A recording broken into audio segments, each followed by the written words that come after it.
भक्तजनों, माताओं, बहनों, सादर जय श्री कृष्ण। हमारे YouTube चैनल में आप सभी का बहुत बहुत स्वागत है।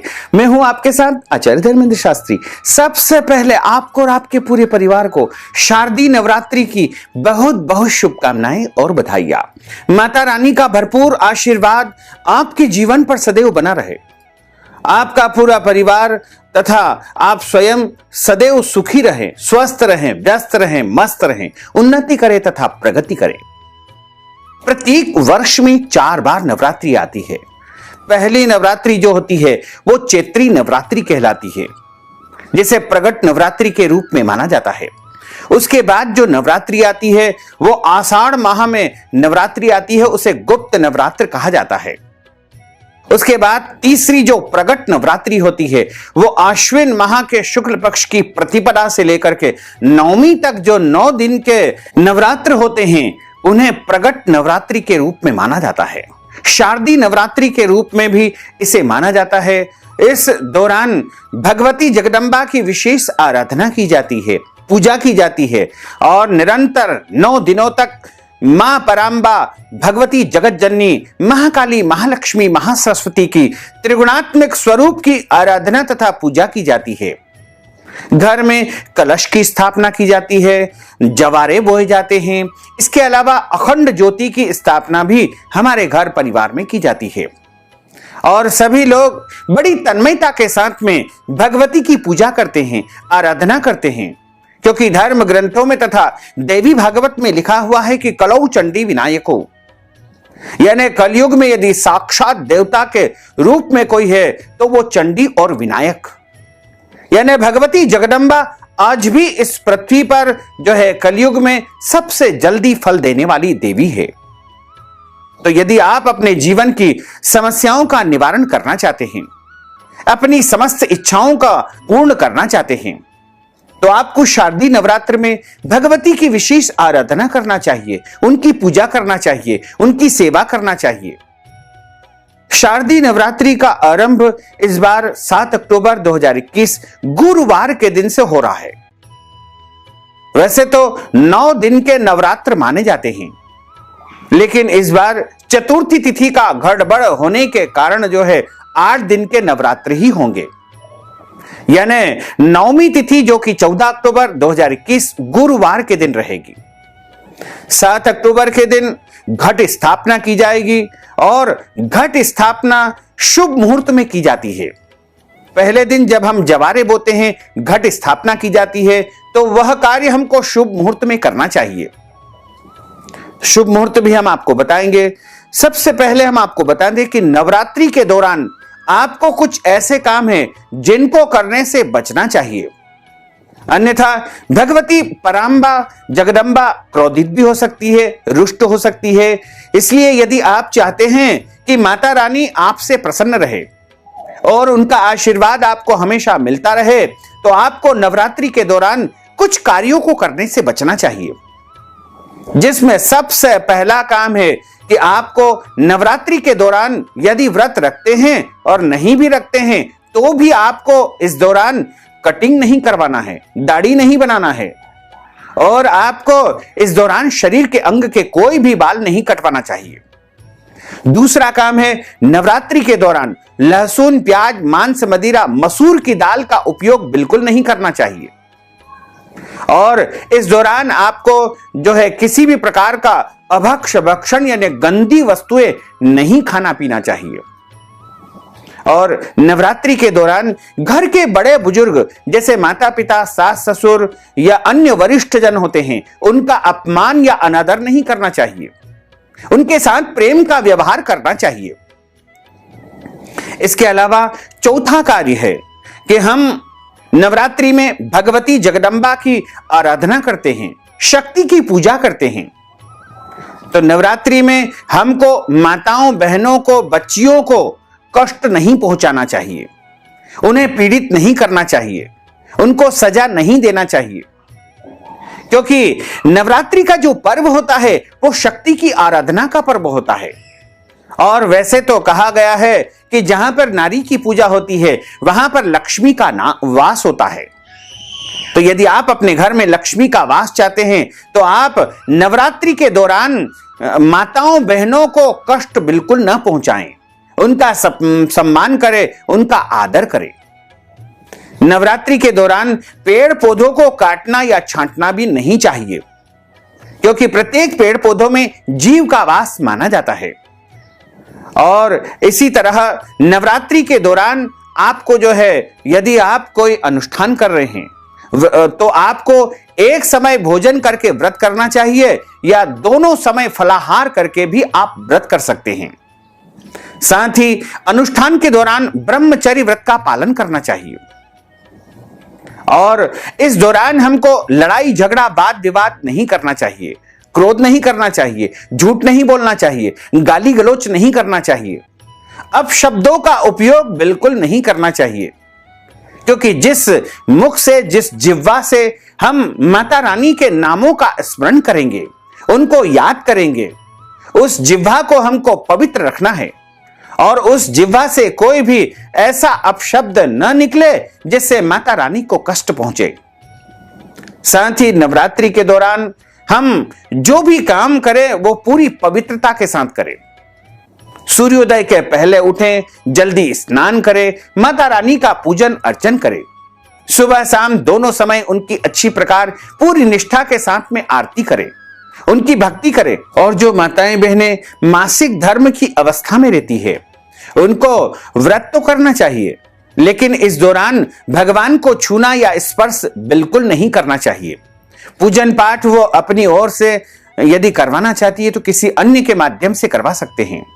इसी तरह यदि आपके घर में जन्म अथवा मृत्यु का सूतक लगा हो, ऐसी अवस्था में आप व्रत तो कर सकते हैं, लेकिन पूजन अर्चन किसी और के माध्यम से आप करवाएंगे तो अति उत्तम रहेगा, क्योंकि सूतक के दौरान भगवान का स्पर्श तथा पूजन अर्चन नहीं करना चाहिए।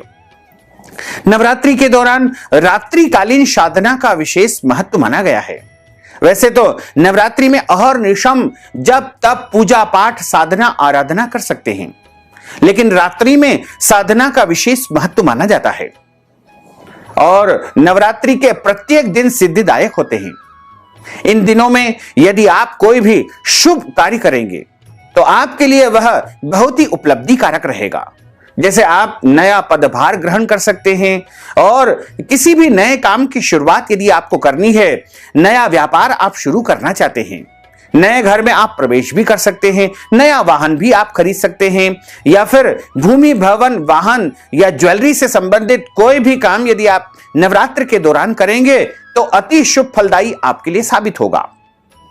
इसके अलावा नवरात्रि के दौरान हमको किसी भी प्राणी मात्र को कष्ट नहीं पहुंचाना चाहिए, गौ माता को त्रास नहीं देना चाहिए, तथा आपके घर पर यदि कोई मांगने वाला आता है, भिखारी आता है, जरूरतमंद आता है तो उसे खाली हाथ नहीं लौटाना चाहिए। उसको कुछ न कुछ अपने सामर्थ्य या शक्ति के अनुसार दान पुण्य अवश्य ही करना चाहिए। इसके अलावा नवरात्रि तक जो 9 दिनों तक कर्म किए जाते हैं उसका पुण्य फल होता है, और यदि इस दौरान हम कोई भी गलत कर्म करेंगे, पाप कर्म करेंगे तो वह भी जो है हमारे लिए दुखदायी साबित होगा। इसलिए प्रयास करें कि 9 दिनों तक हम जो है शुद्ध कर्म करें, सात्विक कर्म करें, परोपकारी कार्य करें, कल्याणकारी कार्य करें और अच्छे कर्म करते हुए माता रानी की आराधना तथा उनकी सेवा और पूजा करते रहें। तो यदि आप 7 अक्टूबर 2021 गुरुवार के दिन शुभ मुहूर्त में घट स्थापना करना चाहते हैं तो सबसे पहला जो मुहूर्त होगा वह होगा सुबह 7 अक्टूबर को 6 बजे से लेकर के 7:30 बजे तक का पहला शुभ मुहूर्त रहेगा। इसमें आप कलश स्थापना, घट स्थापना कर सकते हैं। उसके बाद अगला मुहूर्त जो प्रारंभ होगा वो 10:30 बजे से आरंभ होगा, जो कि निरंतर 3 बजे तक रहेगा।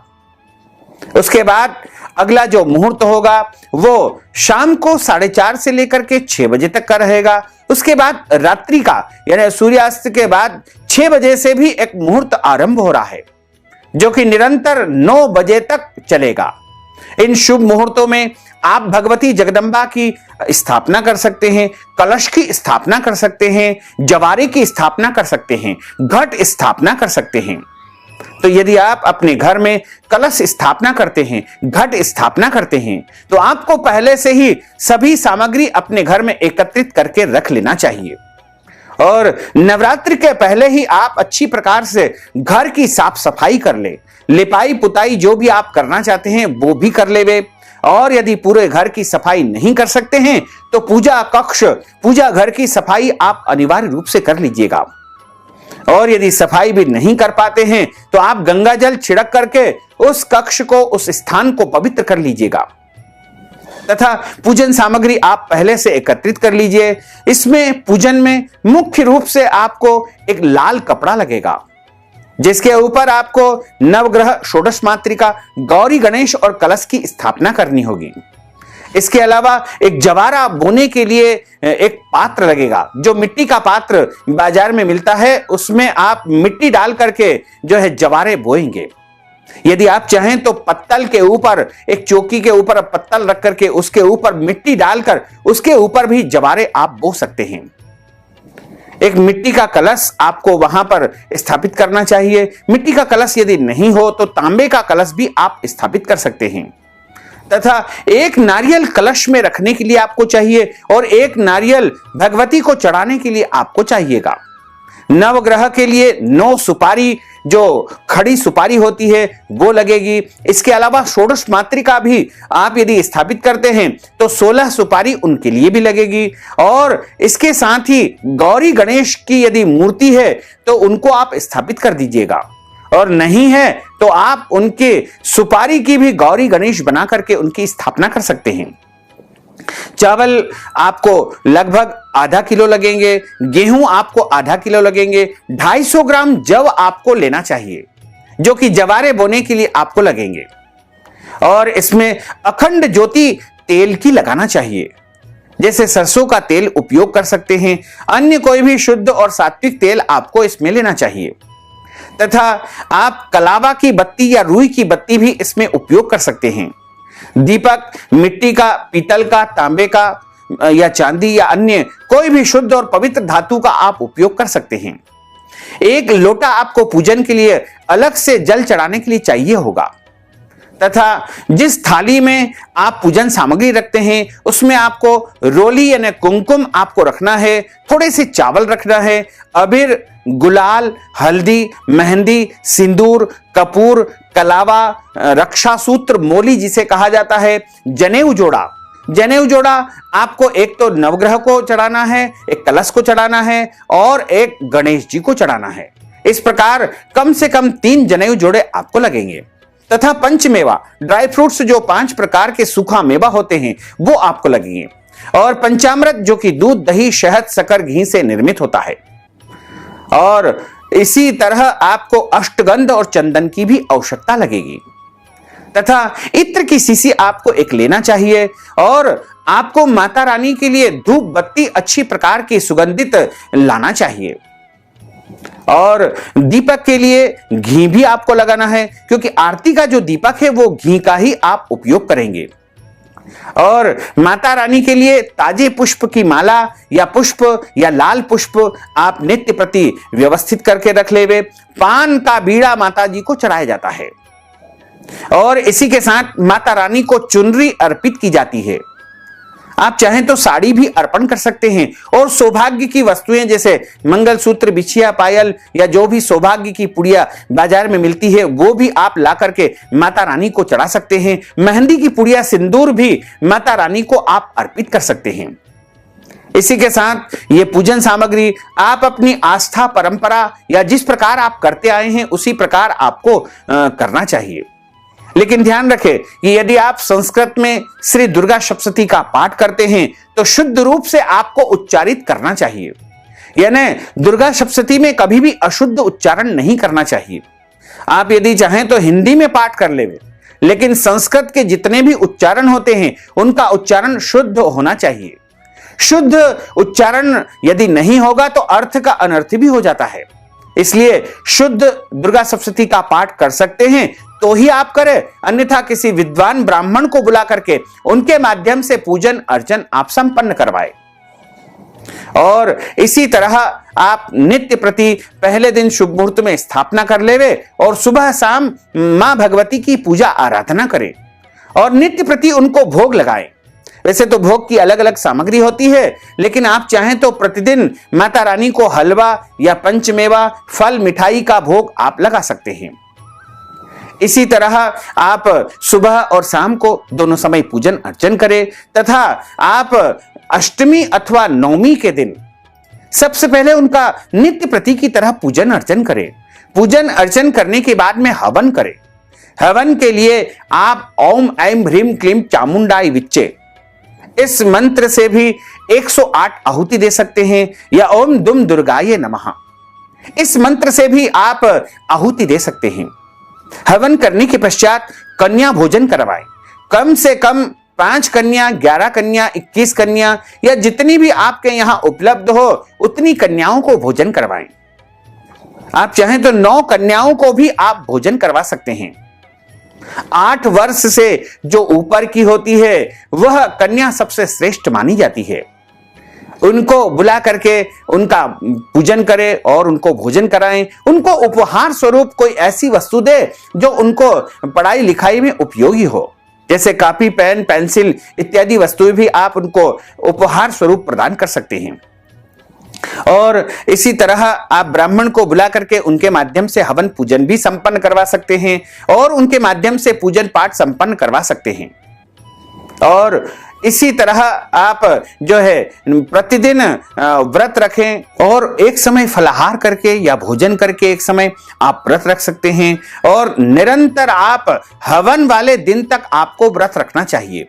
और हवन के बाद जो भोग लगाया जाता है, जो कन्या भोजन के लिए भोग लगाया जाता है, वो भोग माता रानी को भोग लगाएं और कन्याओं को भोजन कराएं। उसके बाद स्वयं प्रसाद ग्रहण करके अपने व्रत का पालना कर लेंगे। कुछ भक्तजन अपने घरों में कुल देवी की पूजा करते हैं, यानी अष्टमी की उनके घरों में पूजा होती है।